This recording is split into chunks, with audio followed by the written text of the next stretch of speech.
Halo, berjumpa kembali bersama Ade Sutrisna.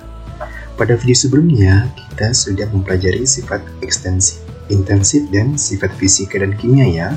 Nah, di video kali ini, kita akan belajar bersama tentang perubahan fisika dan perubahan kimia. Perubahan zat dapat bersifat sementara dan bersifat tetap.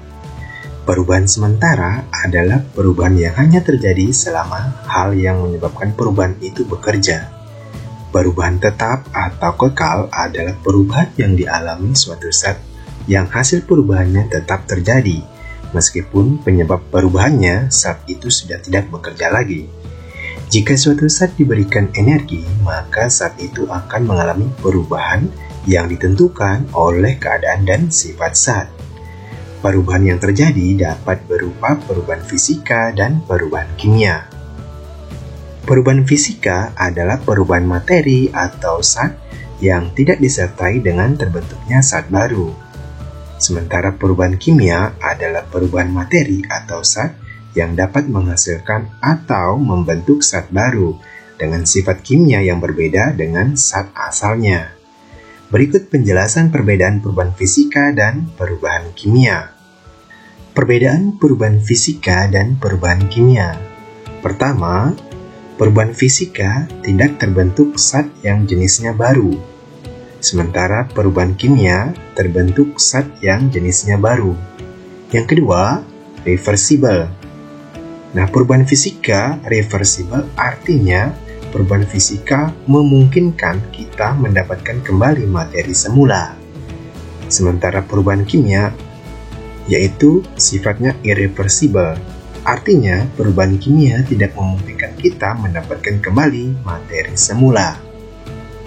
Yang terakhir, perubahan fisika tidak terjadi reaksi kimia, sementara perubahan kimia terjadi reaksi kimia yang ditandai dengan pembentukan gas, endapan, warna, dan perubahan energi.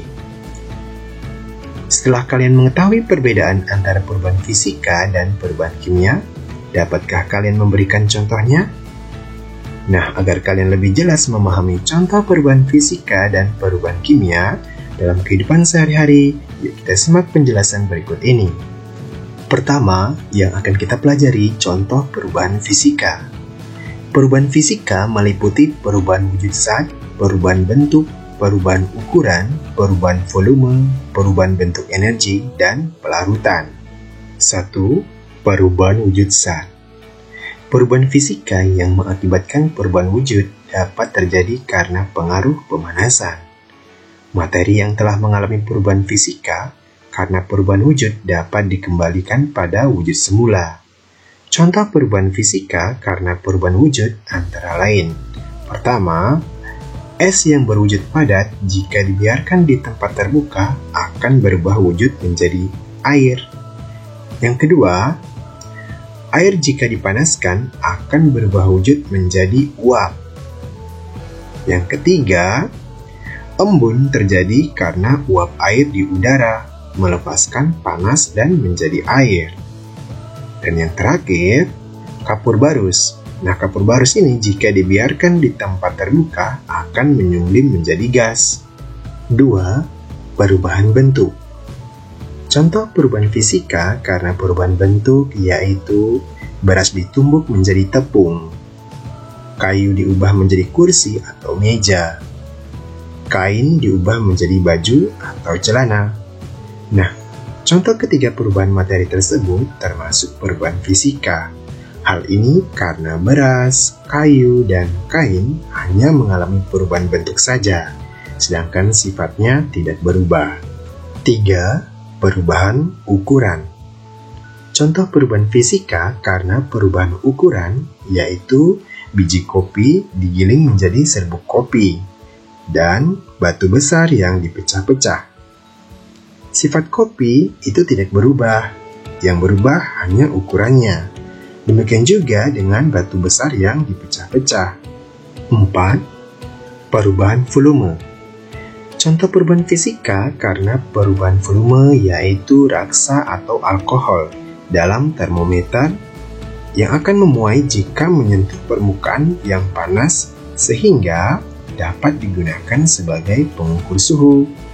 Nah, sifat raksa atau alkohol ini tidak berubah meskipun mengalami pemuaian.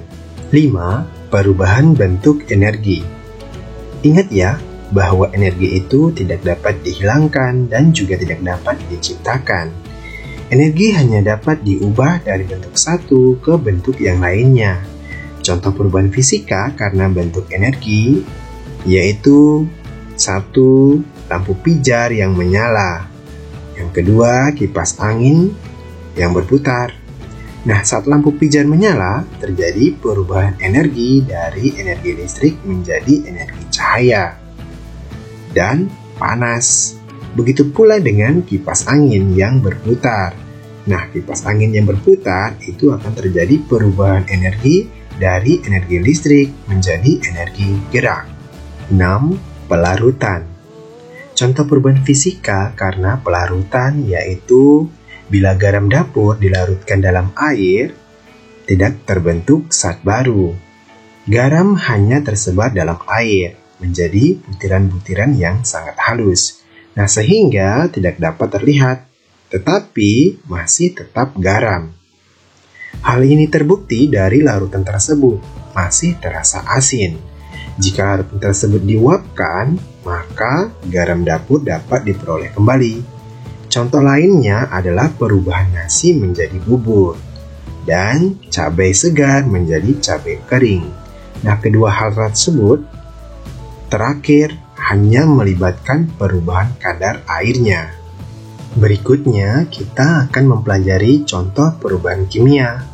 Nah, perubahan kimia ini meliputi pertama, pembakaran, yang kedua, perkaratan, yang ketiga, pembusukan, yang keempat, peragian, dan yang terakhir adalah fotosintesis. 1. Pembakaran. Salah satu perubahan kimia yang sering kita saksikan dalam kehidupan sehari-hari adalah peristiwa pembakaran. Nah, pembakaran itu adalah reaksi kimia antara materi yang terbakar dengan oksigen. Oleh karena itu, reaksi pembakaran sering kita sebut dengan istilah reaksi oksidasi. Contohnya pembakaran pada kayu yang menghasilkan zat baru, yaitu arang, abu, karbon dioksida, uap air, dan asap. 2. Perkaratan. Perkaratan adalah reaksi kimia antara logam dengan udara, yaitu oksigen dan air.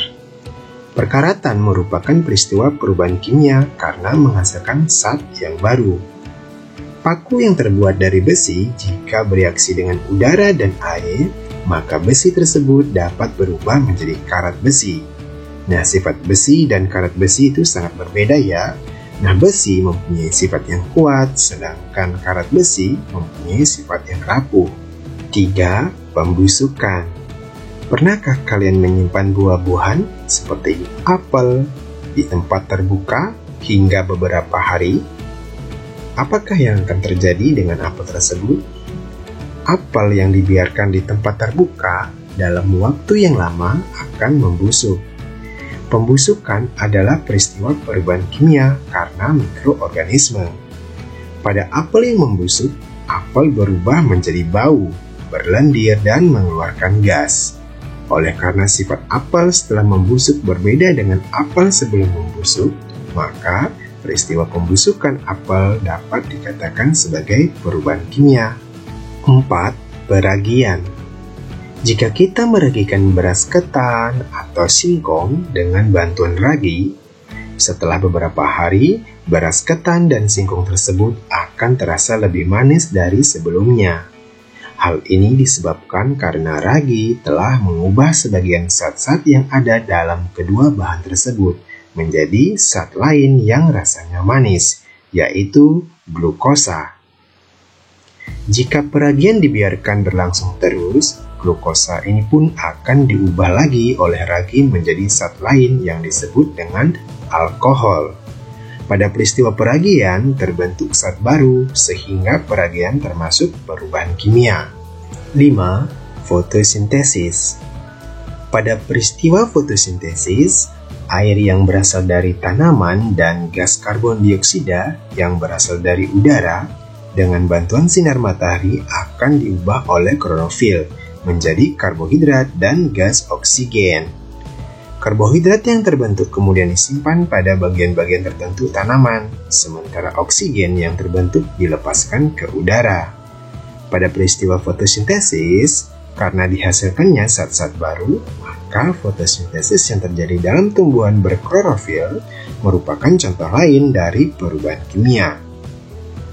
Nah, untuk mengetahui pemahaman kalian terkait perubahan fisika dan kimia yang sudah kita simak bersama, yuk kalian coba jawab soal berikut ini ya.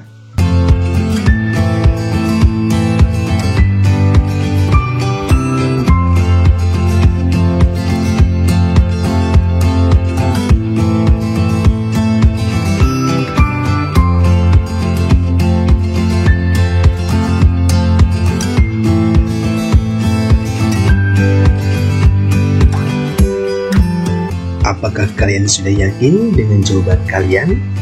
Yuk kita lihat jawaban yang benar ya dari 5 soal tersebut.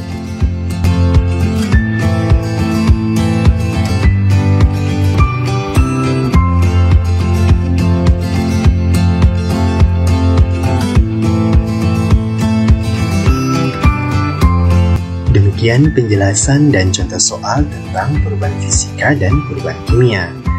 Bila video ini kalian rasa bermanfaat, kalian bisa share, like, dan subscribe ya. Terima kasih sudah menonton video ini. Sampai jumpa.